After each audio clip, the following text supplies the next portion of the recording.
ہم نے وہاں پہ قائد اعظم پل بنایا، اونچا ترین پاکستان کا پل. ہم نے وہاں پہ ایک روڈ کا بھی جال بچایا. ہم نے وہاں پہ اسکولز بھی 250 کے تقریباً ان کا وہ تھا ایک پروجیکٹ، اس کو حساب سے دیے.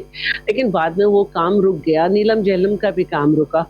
تو اگر آپ وہاں پہ جا کر یہ کمپیریزن کریں گے، ہم کہتے ہیں کہ کشمیر ہماری شہرگ ہے.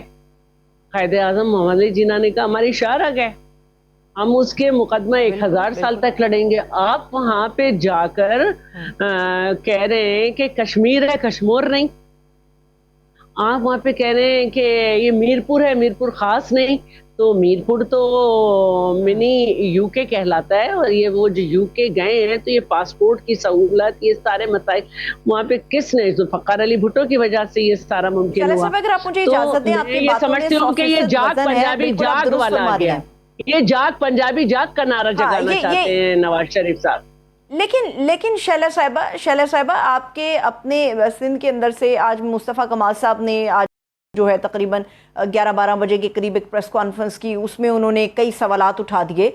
میرا پوائنٹ یہ ہے کہ کشمیر کے اندر اس وقت آزاد کشمیر کے لیے ایک تو ہمیں پتہ ہے کہ جب الیکشن ہوتے ہیں ایک تو ماحول کو ہیٹ اپ کرنے کے لیے کوئی نہ کوئی بیانیہ جو ہے وہ بنایا جاتا ہے، لیکن جب بات ذاتیات کے اوپر آ جائے، جیسے رانا ثناء اللہ صاحب نے اربوں روپے کی کرپشن کے الزام پیپلز پارٹی پہ لگا دیے. خواجہ سعد رفیق ایک سین وائس کنسیڈر کیا جاتے ہیں نون لیگ میں، انہوں نے ذوالفقار علی بھٹو شہید جو ہیں ان کو ایک فاشسٹ قرار دے دیا.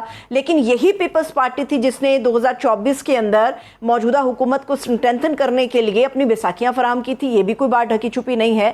تو کیا ہم اسے ایک بیانیہ ہی سمجھیں گے، یا آپ اس کو ایک سیریس تھریٹ کے طور پہ دیکھ بھی رہی ہے پیپلز پارٹی، یا یہ صرف ایک بیانیہ جو الیکشن کی حد تک بن رہا ہے دونوں پارٹیوں کے درمیان؟ نہیں، آپ ایک بات غور کیجئے گا کہ شہباز شریف صاحب کا اسٹانس بالکل چینج ہے. یہ الیکشن کیمپین جو جی بی میں اور کشمیر میں کی جا رہی ہے یہ پنجاب موٹیویٹڈ ہے. یہاں تک کہ آج یہ بھی کہا گیا کہ کہتا ہے کہ میں کشمیر کا بیٹا ہوں، جبکہ نواز شریف تو خود کشمیری ہے. اچھا، جو اب بات میں دونوں کی، ایک رانا ثناء اللہ کا بھی جواب دوں گی اور سعد رفیق صاحب کا بھی جواب دوں گی. انہوں نے ہی جا کے وہاں پہ یہ چورن بیچا تھا اور بعد میں یہ ریئلائز کیا تھا کہ نہ ہماری آرگنائزیشن تھی، نہ کیمپین تھی جی بی میں. تو جن کو وہ فاشسٹ کہہ رہے ہیں شہید ذوالفقار علی بھٹو کو، ان کے لیے انہوں نے 2023 میں اسمبلی میں کہا تھا کہ ان کا جوڈیشل مرڈر ہوا. جس بنیاد پہ اب یہ تاریخ کے ہم لوگ اسٹوڈنٹ ہیں نا، اور خاص طور پہ جو سیاست کر رہے ہیں، تو انہوں نے ادھر ہم ادھر تم کے نعرے والی بات کی. تو جو صحافی تھا اس نے خود معافی مانگی آن ریکارڈ کہ ایسا انہوں نے نہیں کہا تھا. اس کے بعد ان کا انتقال بھی ہوا، اللہ تعالیٰ انہیں بخشے. اب ان کے معاملات اللہ کے ساتھ ہیں. دنیا میں وہ جانے سے پہلے اپنے جھوٹ کا اعتراف کر گئے. میں صرف ایک سوال پوچھنا چاہتی ہوں سعد رفیق صاحب سے کہ اس وقت ملک میں مارشل اللہ تھا؟ بالکل تھا. تو نہ ہی بھٹو صاحب وزیر اعظم تھے، نہ ہی بھٹو صاحب جو ہیں وہ صدر تھے. کوئی تقریر جو کچھ کانٹینٹ اس میں تھا، آپ جو کہتے ہیں اس کو تو صحافی جس نے یہ خبر لگوائی تھی وہ مکر گئے تھے، انہوں نے معذرت کر لی تھی. تو بھٹو صاحب کی تو ہر اسپیچ ریکارڈڈ ہے. تو اگر آپ یہ کہتے بھی ہیں، فرض کریں میں آپ کی بات مان لیتی ہوں، تو بھٹو صاحب نے یہ کس حیثیت میں کہا تھا؟ صدر کی حیثیت سے، وزیر اعظم کی حیثیت سے؟ کیونکہ ملک میں تو ماشاء اللہ تھا، ملک میں تو پولیٹیکل سسٹم تھا ہی نہیں. تو تھوڑا سا تاریخ کو پڑھیے. ویسے یہ کہ آپ کو مظلوم بننے کا بھی شوق ہے، آپ نے بہت ان پہ الزامات لگائے. آپ کے دور میں ہر طرح سے یہ نواز شریف صاحب ہی تو تھے نا جنہوں نے جسٹس قیوم کو کہا تھا زیادہ سے زیادہ سزائیں دو، اور آپ ہی کے زمانے کے کیس زرداری صاحب پہ بنائے گئے تھے. تو بھٹو صاحب کے اوپر بھی جو الزام تھا وہ مقدمہ جب چلا تھا اس میں وہ ثابت نہیں ہوا. آپ ایک خامخواہ کا بینیفٹ لیتے ہیں، اس میں کوئی ٹانگے والے کا بھی ذکر ہے، سب کا بھی ذکر ہے، اور کیا ہوا تھا کیا نہیں ہوا تھا. تو برائے مہربانی اپنی تاریخ صحیح کریں. دوسری بات اب رانا ثناء اللہ کی ہے. رانا ثناء اللہ صاحب جب آپ پہ مقدمہ بنا نا تو پھر ہم نے اس پہ بات کی تھی. اب یہاں پہ شہباز شریف کی حکومت کو، جس میں بہترین وہ دعویٰ ہے آپ کی حکومت کا کہ کام ہو رہا ہے، آپ تو فیڈرل کے منسٹر ہیں نا. اب یہ الزام لگا رہے ہیں کہ روزانہ کرپشن کی بنیاد پہ اتنا پیسہ باہر جا رہا ہے. تو بھائی